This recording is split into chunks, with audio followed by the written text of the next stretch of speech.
다 같이 한 목소리로 읽도록 하겠습니다. 시작. 긍휼히 여기는 자는 복이 있나니 그들이 긍휼히 여김을 받을 것이며. 아멘.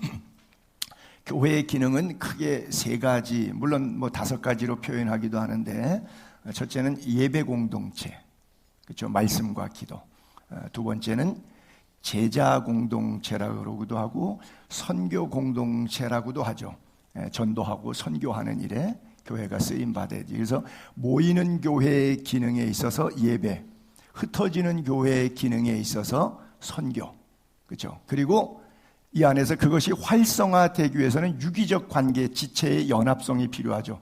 이것을 친교 공동체 또는 디아코니아, 봉사 공동체. 그런데 그 봉사 공동체 세 번째 기능의 가장 중요한 부분이 서로가 서로를 긍휼히 여기는 마음이에요. 여러분들이 여기 왜 계세요? 하나님의 긍휼 때문에 계신 거예요.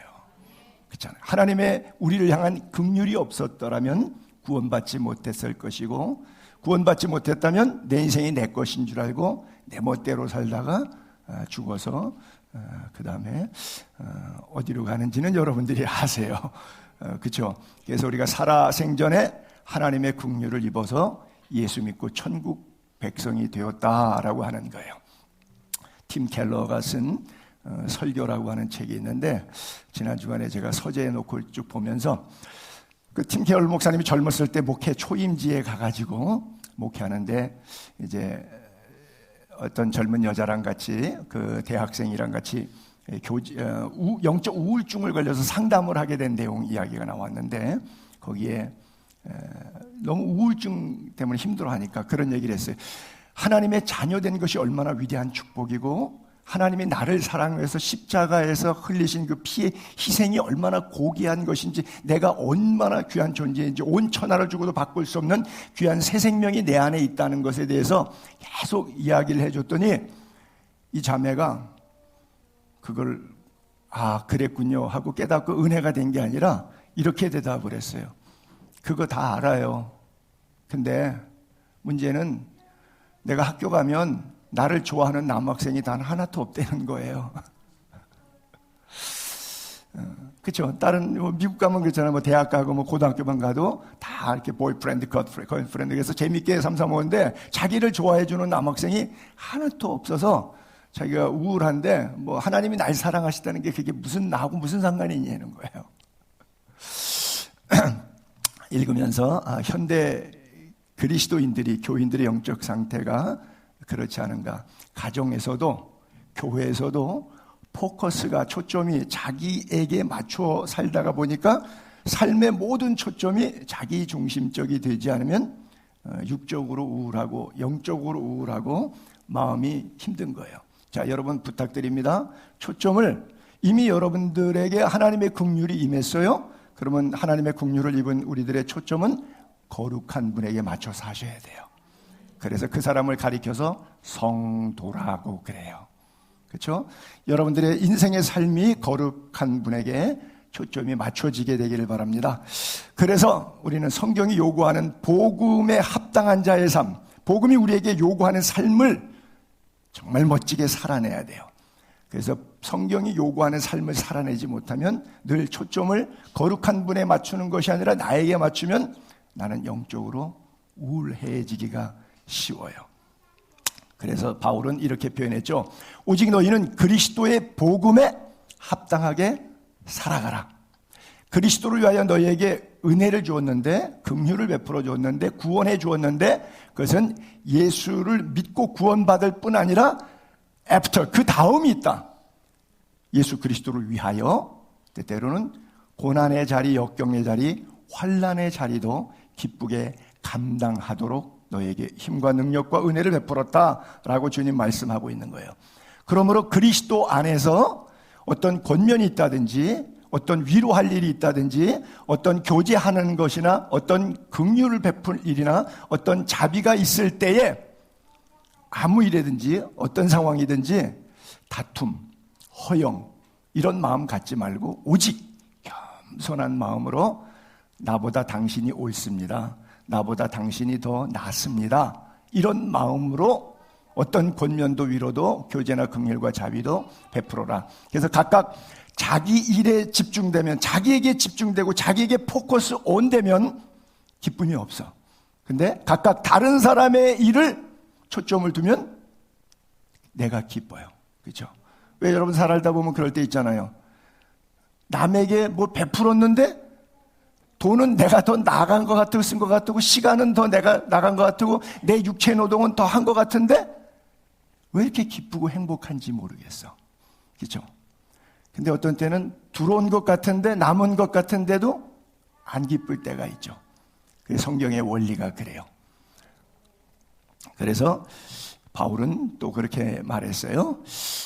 범사에 여러분에게 모범을 보여준 것처럼 우리가 수고하고 또 약한 사람을 돕고 긍휼 베풀 때 베풀라는 거죠. 또 주 예수께서 친히 말씀하신 바 주는 것이 받는 것보다 더욱 복이 있다 하심을 뭐 하라고요? 기억하라고요. 예.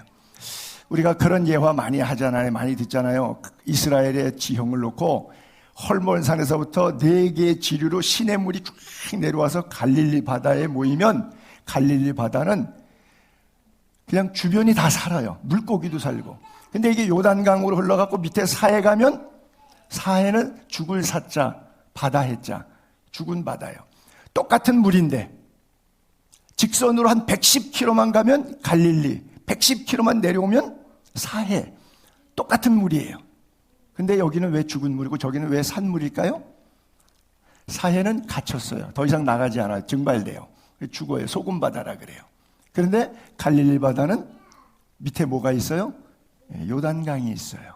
그래서 물을 계속 흘려보내요. 그렇죠? 사실 신진대사도 아무리 건강하려고 먹기만 하면 어떻게 되겠어요? 배변도 잘 봐야죠. 이게 잘 되면 건강한데 먹기만 하면 건강할 줄 알았는데 아니요. 그렇지 않아요. 신체 구조도 잘 대소변이 있어야 건강할 수가 있어요. 하나님이 만드신 원리가 그래요. 그래서 주는 것이 받는 것보다 더 복되다 그래요. 인간은 사실은 원죄를 타고났기 때문에 내가 죄인이기 때문에 죄를 진 거예요. 죄를 지어서 죄인이 아니고 내가 의를 향해서 의인이 된 게 아니라 내가 주님께서 내 죄를 용서해서 의인이 됐기 때문에 내가 의를 행할 수 있는 거예요.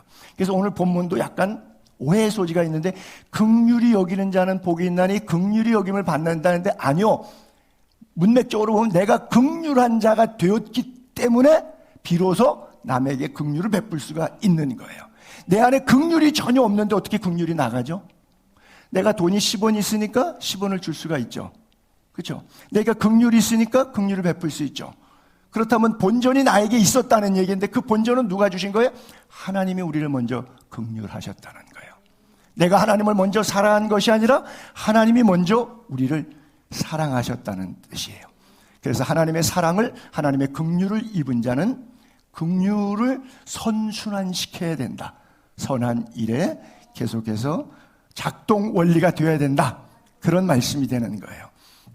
그래서 우리가 긍휼해야지. 성경에 긍휼히 여긴 자는 복되니까 내가 긍휼해야지. 그래서 하나님의 긍휼을 얻어야지 아니고 먼저 하나님이 여러분들을 긍휼하셨기 때문에 그것을 사해바다처럼 가두지 마시고 갈릴리처럼 요단강으로 계속 흘려보내는 그런 긍휼의 복된 자 되기를 바랍니다. 그러기 위해서는 긍휼의 주인이신 예수 그리스도께 나아가야 되네요. 오늘도 주님께 나아가게 되기를 바랍니다. 성경에 가장 66권 중에서 뽑고 한 절만 뽑으라 그러면 뽑는 구절 있죠. 전도할 때 많이 쓰는 구절, 요한복음 3장 16절 같이 읽을게요. 시작. 하나님이 세상을 이처럼 사랑하사 독생자를 주셨으니 이는 그를 믿는 자마다 멸망하지 않고 영생을 얻게 하려 하심이라. 자, 저를 따라 할게요. 노래 율동하는 거예요. 하나님이 손가락 이렇게 한번 해보세요. 하나님이 세상을 이처럼 사랑하사 독생자를 주셨으니 이는 그를 믿는 자마다 멸망하지 않고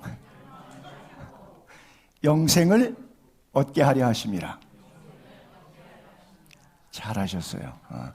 갑자기 제가 23살 전도살 때 유치부 설교하던 생각이 나네. 그래요. 보면 성경은 긍휼에 관한 책이라고도 볼 수 있을 만큼 하나님이 우리를 어떻게 긍휼히 여기셨는가, 긍휼이 무엇인가를 많이 설명해 주고 있어요. 우리를 구원하시되 우리가 행동한 의로운 행동 때문에 구원한 게 아니라 오직 그리스도의 긍휼하심, 하나님의 긍휼하심 때문에 중생의 씻음과 성령의 새롭게 하심으로 구원받았다는 거예요. 그래서 하나님의 사랑 안에서 자신을 지키며 영생에 이르도록 뭐를 기다리라고요? 우리 주 예수 그리스도 긍휼을 기다리라 그래요. 우리 하나님 여호와는 긍휼이 많으신 하나님, 은혜로우시며 노하기 더디하시고 인자하심이 풍부하시도다. 이는 하늘이 땅에서 높음처럼 그를 경유하는 자에게 그의 인자하심이 크심이로다. 동이 서에서 먼 것 같이 우리 죄가를 우리에게서 멀리 옮기셨으니 아버지가 자식을 긍휼히 여김같이 여호와께서는 자기를 경유하는 자를 긍휼히 여기시느니라. 할렐루야. 하나님의 긍휼을 오늘도 덧입게 되기를 바랍니다. 그래요. 긍휼이라고 하는 것은 우리 하나님의 풍성하신 사랑으로 말미암아 은혜로 우리가 구원을 받은 것이다. 믿게 되기를 바랍니다. 엘레오스라고 헬라어에서 긍휼 엘레오스 그런데 거기서 이제 다윗의 자손 예수여 나를 불쌍히 여기소서. 그래서 엘레이손, 그러니까 우리가 이열 목사님 이번 주 금요일 날 또 엘레이손 합창단 찬양하는데 이게 뭐냐면 긍휼 합창단이란데, 다른 말로는 긍휼은 자비라고도 해요. 인자함, 인애하신. 전 총체적으로 긍휼 뭐 같은 말이에요. 거기서 조금 더 확대하면 뭐 은혜, 하나님의 사랑 뭐 이렇게까지도 표현할 수 있는데 그냥 단순하게 긍휼 문자 그대로 하면 긍휼과 자비는 같은 의미로 이해하면 좋을 것 같아요. 그래서 성경은 온통 하나님에 대해서 긍휼을 표현하고 있고요. 예수님께서 이런 말씀하셨어요. 건강한 사람에게는 의사가 쓸데없잖아. 병든 사람에게 쓸데있잖아. 그러니까 나는 너희가 긍휼을 여기는 사람이 되기를 원하고 그냥 예배에 집중하는 사람보다도. 그래서 왜? 나는 의인을 부르러 온 것이 아니라 죄인을 부르러 왔기 때문이다. 그렇게 말씀하고 있어요. 나는 자비를 원하고 긍휼을 원하고 제사를 원치 않는다. 나는 인애를 원하고 긍휼을 원하고 제사를 원치 않는다. 그래서 번제하는 것보다 내가 너 인생을 향해 어떤 계획을 갖고 있는지 그것을 네가 구체적으로 잘 알고 있는 것이 진정 내가 원하는 바다. 그런 말씀하세요. 그리고 모세가 그런 얘기했죠. 하나님께서 모세에게 이렇게 말씀하셨어요. 내가 긍휼히 여길 자를 긍휼히 여기고 불쌍히 여길 자를 불쌍히 여긴다. 하나님의 주권이에요. 그런즉 원한다고 긍휼이 생기는 것도 아니고 긍휼 얻으려고 노력한다고 수고한다고 다른 박질한다고 긍휼 얻는 것도 아니에요. 긍휼히 여기시는 하나님이 긍휼을 주는 거예요. 그래서 어떤 의미에서 사람이 긍휼의 은사가 있다라고 하는 것은 하나님이 특별히 그 사람을 향한 긍휼의 은사가 있는데 하나님이 주신 것이 없어도 내가 여유가 있으면 나름대로 긍휼에 대한 제스처는 할 수가 있겠죠. 그러나 진정한 긍휼은 하나님의 속성이기 때문에 하나님으로만 온다고 하는 사실이에요. 그래서 가짜 긍휼을 했던 사람들을 바리새인들과 서기관인들 화 있을진저 외식한다. 외식이 뭐예요? 척하는 거, 착한 척, 뭐 있는 척, 긍휼한 척하는 거, 외식하는 자들. 화 있을진저 외식하는 서기관들 바리새인들이요. 너희가 박하의 11조, 회향의 11조, 근체의 11조는 드려요. 근데 더 중요한 것이 무엇이냐? 의롭게 하나님의 나라와 의, 정의, 그 다음에 긍휼, 그리고 기초적인 믿음, 구원받을 만한 믿음. 그래서 의와 긍휼과 믿음은 버린 채 박하 11조, 회향 11조, 근체 11조 이것만 주장하는데 이것도 행하고 저것도 버리지 말 것이니라 그랬어요. 그래서 우리가 때때로 교회 구제하다가 또 선교하다가 교회 큰일 감당하다가 시험 드는 경우들이 교회마다 다반사로 비일비재하게 있어요. 신기하죠? 더 기뻐야 될 텐데 그것 때문에 시험 들었어요. 왜 그럴까요? 하나님의 긍휼이 아니라 자기의 적선이었기 때문에 그래요. 나의 긍휼은 시험 들게 해요. 이런 사람들의 특징이 뭐냐면 다른 사람에게 내가 긍휼 베푼 거는 또렷이 잘 기억하는데 자기가 하나님으로부터 긍휼 입은 것은 잊어요.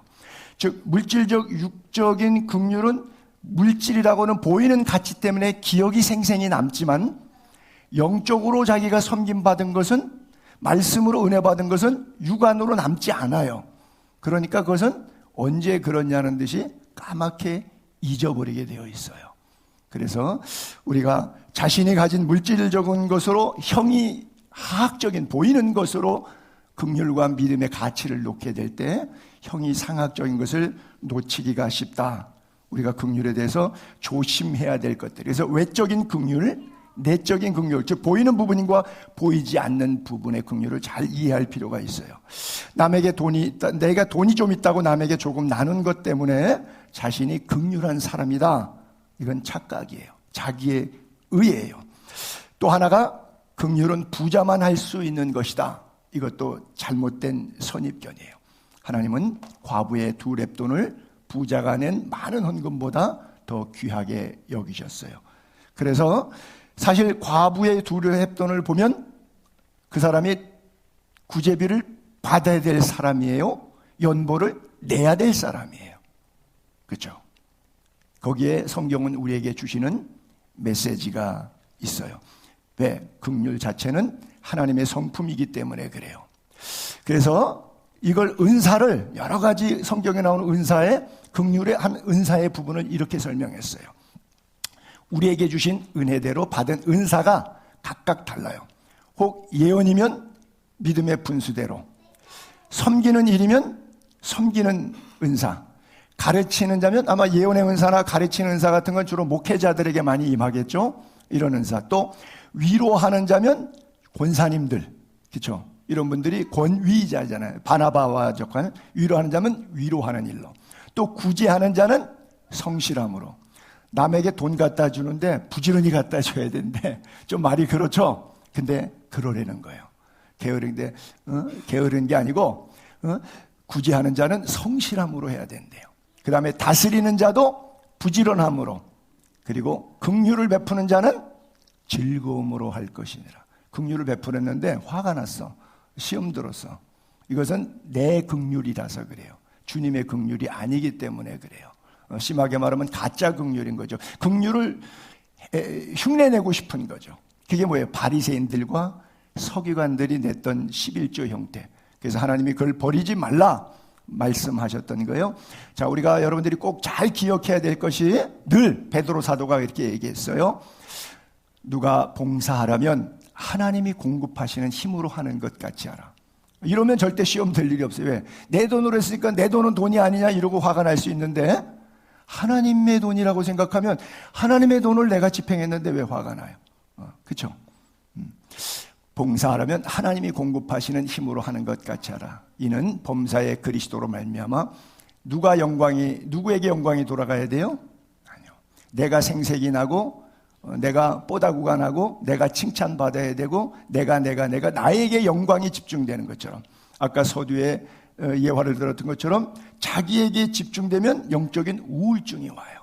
그래서 하나님께 영광이 집중되고 하나님이 공급하시는 힘으로 살아간다. 이것이 진짜 긍휼을 입었기 때문에 남을 긍휼히 여기는 자가 받는 축복의 선순환이 되는 거예요. 그래요. 이 문제가 잘 안 됐던 교회가 바로 라오디게아 교회예요. 내가 말하기를 라오디게아 교회의 이야기가, 나는 부자야, 부요해, 나 부족한 것이 없어. 근데 하나님은 영적으로 5가지를 지적해요. 너 마음이 영적 우울증에 곤고하다, 참 가련하다, 영적으로 가난하다, 또 영적으로 눈이 멀어 있다, 영적으로 벌거벗었는데 네 수치를 알지 못한다. 그래요. 그러면 진단이 나왔으니까 약 처방전이 18절에 3가지 처방전이 나왔어요. 내가 너를 원하노니 내게서 예수 그리스도에게서 불로 연단한 금을 사서 부요하게 하고 흰옷을 사서 입어 벌거벗은 수치를 보이지 않게 하고 안약을 사서 눈에 발라 보게 하라. 세 가지죠. 불로 연단한 금을 사서. 자, 금은 금 같은 믿음으로 우리가 알아요. 그래서 가짜 믿음 말고 죽은 믿음 말고 행함이 없는 믿음 말고 산 믿음, 큰 믿음, 거룩한 믿음, 그렇죠? 의인의 기도의 믿음. 근데 이게 금이 어떻게 만들어지죠? 사금 속에서 용광로 들어가서 재련되죠. 그게 뭐예요? 불로 연단했다. 여러분들이 예수 믿고 천당 가는데 천국은 침노를 당하나니 빼앗는 자의 것인데 그냥 교회 왔다 갔다 해갖고 천국 가는 거는 아니에요. 교회 안에 들어오셔서 금과 같은 믿음 생활이 돼야 돼요. 처음에는 듣는 지식으로 교회를 나와요. 그러다가 여기서 불 태워져요. 여기서 막 불같은 시험을 당해요. 그리고 연단을 받아요. 목사에게도 연단받고 같은 동료 집사에게도 연단받고 사람을 통해서 뭐 상황을 통해서 환경을 통해서 행사를 통해서 뭐 프로그램을 통해 뭐 교회에서 하는 선한 일들 뭐 바자회라든지 뭐 이런 것들을 통해서 금 같은 믿음으로 서서히 깎이고 재련되고 불순물 제거되고 필터링 여과가 자꾸 돼요. 그런 연단한 금 같은 믿음. 그 다음에 흰옷은 뭐 우리 교인들 너무나 잘 알까 요한계시록 강의 때문에 성도의 올바른 행실이라 그랬죠. 그렇죠. 이 세마포라고 하는 것은 천국에 가면 우리가 예복을 입혀주시죠. 그게 뭐예요? 우리의 살아왔던 삶을 착하고 충성된 종아 수고했다. 주인의 즐거움에 참여하라. 천국 잔치 가는데 너 왜 예복 안 입었냐? 그러잖아. 예복 없으면 쫓겨났잖아요. 이게 예복이 성도의 옳은 행실이라 그랬어요. 그래서 여러분들의 행실에 있어서 흰 옷을 사서 입어서 벌거벗은 수치를 보지 않게 하고 영안이 안 보이면 앞이 안 보이면 여러분 얼마나 답답하겠어요. 한번 맹인을 상상해보고 한번 집에 가셔서 24시간 맹인 체험 한번 해보시든지요. 화장실 갈 때 밥 먹을 때 이 되게 불편할 거라고요. 제가 서대문구 은평군가 거기 하여간 저기 뭐 녹번동 연신내 그쪽에 한번 부흥회를 간 적이 있었는데 그게 담임 목사님이 맹인이세요. 교인이 한 200명 정도 돼요. 자체 예배 성전 잘 졌고 아주 훌륭한데 사모님이 굉장히 미인이세요. 우리 맹인 목사님이 사모님 얼굴도 못 보는데도 엄청 미인이신데 교회에서 옆에 사택으로 가는데 막 뛰어가요. 그래서 목사님 이제 설교 끝나고 예배 끝나고 이제 같이 사택으로 옆으로 옮길 때 목사님이 이게 넘어지시면 어떡하려고 그랬더니 여기서는 내가 맹인이 아닙니다. 그러고 막 뛰어가시더라고. 예배실하고 옆에 건물 사택으로 가시는데 진짜 뛰어서 제가 깜짝 놀랐어요. 이게 보통 몇 걸음 걸으면 어디 닿고 이게 방향을 딱 아신 거예요. 몇 걸음에서 우회전, 몇 걸음에서 좌회전, 몇 걸음 하면 진문화 편관. 그냥 딱 계산이 나오신 것 같아요. 눈은 감겼는데 그 상황은 그분 보신 거예요. 네. 여러분들이 영적으로 안 보이면 칠흑같이 어두워요. 네. 그래서 안약을 사서 눈에 발라. 바로 영적 영안이 여러분 안에서 열려지는 은혜가 있게 되기를 바랍니다. 그래요. 성경에 보게 되면 달란트 비유 있잖아요. 1만 달란트 빚진 사람 감옥에 넣으려고 그랬더니 봐달라고 내가 어떻게든지 돈 벌어서 갚겠다고 했더니 주인이 용서해 줬어요. 그리고 용서받아서 너무 기뻐가지고서는 하다가 100데나리온 빚진 사람을 만났는데 돈 내놔! 안 내놓으니까 돈 갚을 때까지 너는 투옥시킬 거야. 동네 사람들이 일렀어요. 주인님한테 이렇게 1만 달란트의 은혜를 입었는데 100데나리온을 이렇게. 여러분 수치로는 계산할 수는 없는데 이렇게 한번 잠깐 이렇게 해봅시다. 1만 탈란트, 한 달란트는 100데나리온 따지면 100데나리온은 예를 들어서 100만 원으로 계산하면 1만 배니까 100억 원이에요. 그냥 이렇게 추산을 하면 대략 10,000배니까. 그러면 100억 원을 탕감받아서 기뻐 오는 사람이 자기한테 100만 원 빚진 사람한테 못 갚을 때까지 감옥 쳐넣으면 되겠어요? 안 되죠. 바로 오늘 이 시대가 하나님이 우리에게 베풀어 주신 긍휼과 자비와 구원의 가격이 한 생명은 온 천하 부동산 값보다 더 비싸다고 성경에 써 있는데, 그 주님의 긍휼하심을 입었는데 우리가 남에게 베푸는 그 긍휼하심 비교가 되겠습니까? 이 긍휼이 저와 여러분 가슴에 있기를 바랍니다. 예수 믿는 건 이런 걸 예수 믿는다고 그러는 거예요.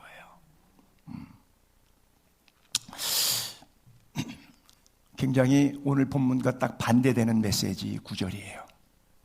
오늘 본문을 다시 읽으면 긍휼히 여기는 자는 복이 있나니 저희가 긍휼하심을 입을 것이며, 이 구절은 반대로 긍휼을 행하지 아니하는 자에게는 긍휼 없는 심판이 있다.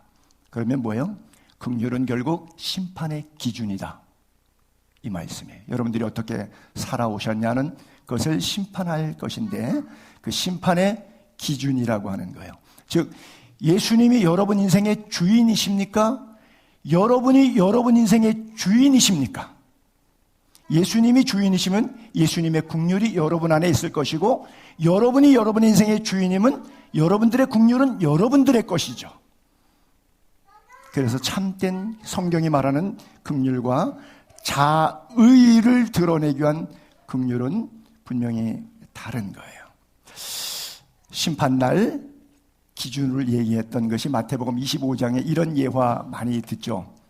예수 그리스도께서 호령과 천사장의 소리와 하나님의 나팔로 친히 하늘로부터 자기 영광 가운데 천사들을 데리고 강림하실 때, 우리가 휴거할 때, 그때 심판날 오른쪽은 양으로 표현되는데 이르시되 내 아버지께 복받은 자들아, 창세로부터 너희를 위하여 예비된 천국 상속받으라. 천국 가요.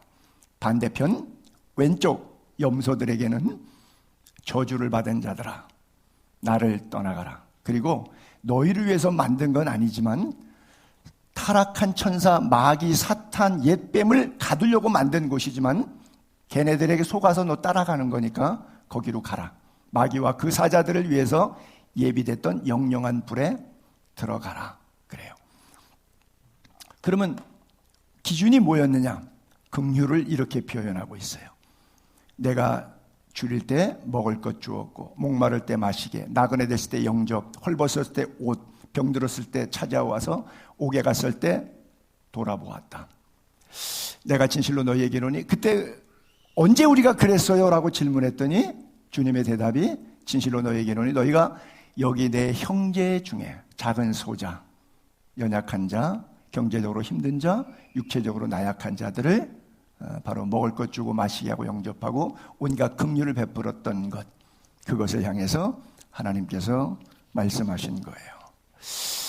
그래요. 성경은 이렇게 말합니다. 가난한 자를 불쌍히 여기는 것은 여호와께 구워드리는 것. 그 선행을 누가 갚아줘요? 하나님이 갚아줘요. 여러분, 목사에게 대접했다고 해가지고 목사가 줘요? 못 줘요? 전 돈 없어요. 하나님이 여러분들에게 주셔요. 믿으시기 바랍니다. 그래요.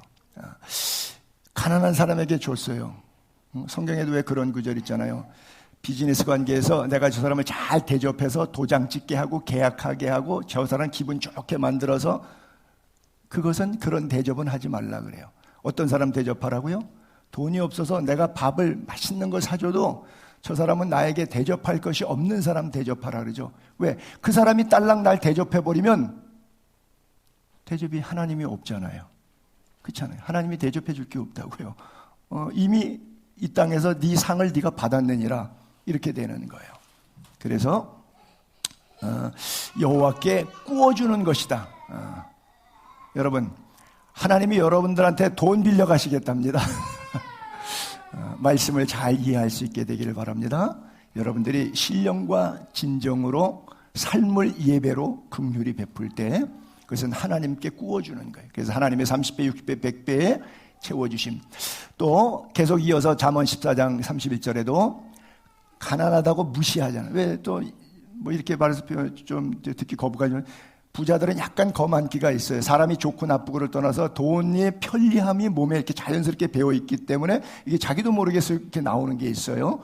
그러다 보면 가난한 사람 약간 이렇게 하대하는 그런 경향이 없잖아 있어요. 가지신 분들 주의하세요. 가난한 사람을 학대하는 자는 누구 학대하는 거라고요? 그 가난한 인간 학대하는 게 아니에요. 그 사람을 지으신 하나님, 그 사람을 위해서 아들을 내어주기까지 십자가의 사랑으로 구속하신 그 하나님을 학대하고 멸시하는 거예요. 그래서 궁핍한 사람 불쌍히 여기는 자는 주님을 공경하는 사람이에요. 그래서 구제를 좋아하는 자는 풍족해지고 남을 윤택하게 하는 자는 자기도 윤택하여지리라 그랬어요. 마지막으로 제가 예화를 하나 들고 싶은데, 저는 거의 다 성경 예화를 많이 쓰니까 여러분 성경에 그 긍휼에 관한 단어가 가장 많이 나오는 구약 성경이 있는데 어떤 책일까요? 구약 성경에 긍휼에 관한 책. 호세아서입니다. 알잖아요. 주의 종 제사장은 꼭 정결한 처녀하고만 결혼하도록 이렇게 율법이 되어 있는데, 하나님께서 그 정결한 처녀만 얻어서 결혼해야 될 제사장에게 뭐라고 말씀하시냐면 음란한 여인, 그 창녀하고 결혼해라, 그렇게 말씀해요. 그 이유는 이스라엘 백성들의 영적인 타락, 부도덕함을 하나님께서 어떻게 사랑하셨는가 하는 것을 그 호세아의 생애를 통해서 말씀하시는데, 호세아라고 하는 뜻은 히브리어에서 여호수아라는 말이에요. 신약에 와서 예수라는 단어예요. 그래서 여호수아, 호세아, 예수 다 같은 단어입니다. 구원자라고 하는 뜻이에요. 구원자. 여호와께서 호세아에게 이르시되 너는 가서 창녀를 맞이해서 창녀가 낳는 음란, 네 자식인지도 모를 그 자식을 낳아라 그래요. 이 나라가 이스라엘이 타락한 거죠. 여호와를 떠나 크게 음란하다. 그래서 고멜이 임신해서 딸을 낳았어요. 그랬더니 하나님께서 이름을 줘요. 로, 부정사인데 루하마. 루하마는 긍휼이라는 뜻인데 루하마니까 긍휼이 없다 그런 뜻이겠죠. 내가 다시는 이스라엘 족속을 긍휼히 여겨서 용서하지 않을 것임이라. 그래서 부정사 로를 붙여서 루하마라 그랬어요. 그 다음에 또 고멜이 루하마를 젖댄 후에 또 임신해서 두 번째는 또 아들을 낳아요. 그랬더니 여호와께서 이르시되 안미가 아니라 로안미. 우리말에 간다 안 간다, 먹는다 안 먹는다, 이렇게 안자로 생각하시면 돼요. 로자를. 그래요. 안미는 내 백성이란 뜻이에요. 하나님이 내 백성, 나의 하나님, 내 백성, 그렇죠?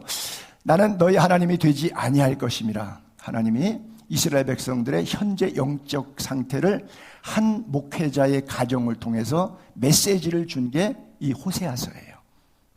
그런데 2장으로 넘어가니까 하나님이 그들을 용서하시는, 사랑하시는 메시지.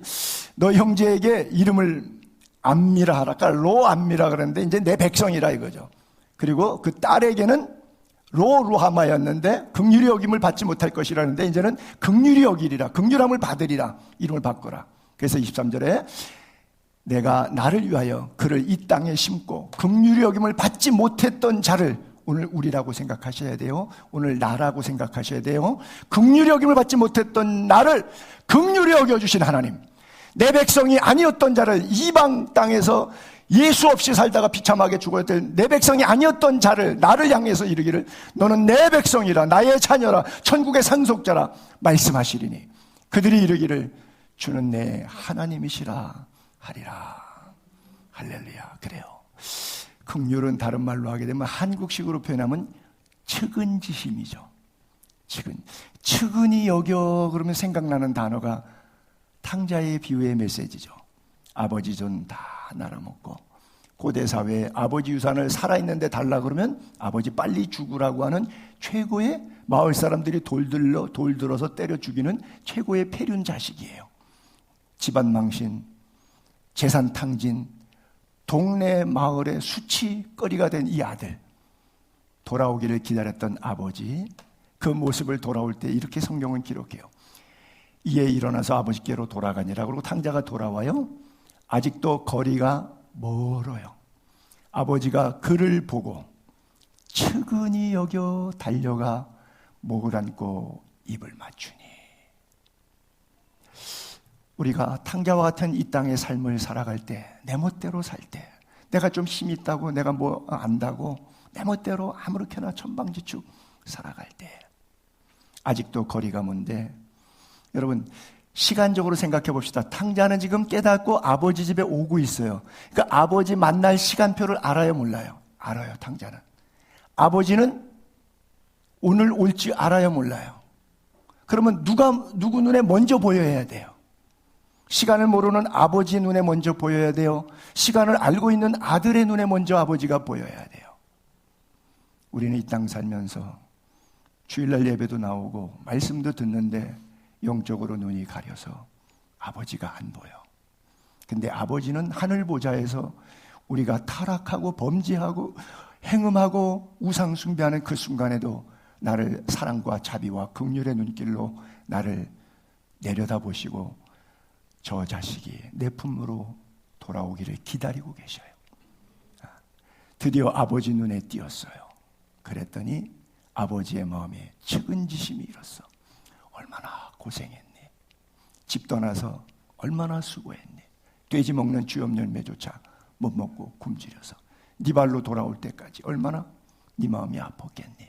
아버지의 마음이 측은한 마음. 누가 달려가요? 아들이 달려가요? 아버지가 달려가요? 아들은 미안해서 달려갈 생각도 못하는데 노인 내가 버선바람에 달려갑니다. 달려가.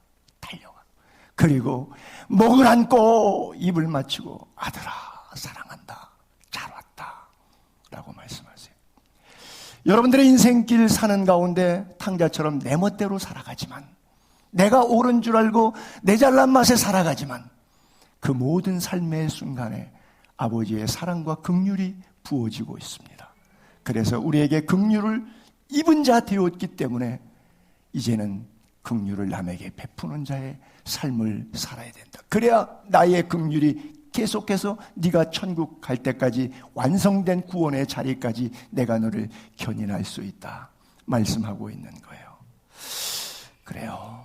호세아서를 통해서 창녀를 거룩한 신부로 삼아주신 아버지의 사랑이 오늘 우리에게도 있고, 가정 망신시키고 재산 탕진한 탕자 아들을 사랑한 아버지의 측은지심이, 긍휼하심이 오늘 우리들에게 있음을 믿고, 우리도 그 사랑 안에서 하나님의 사랑을 실천하고 하나님의 긍휼하심을 날마다 삶 속에 옮겨주는 그리스도인들이 될 수 있기를 주님의 이름으로 축복합니다.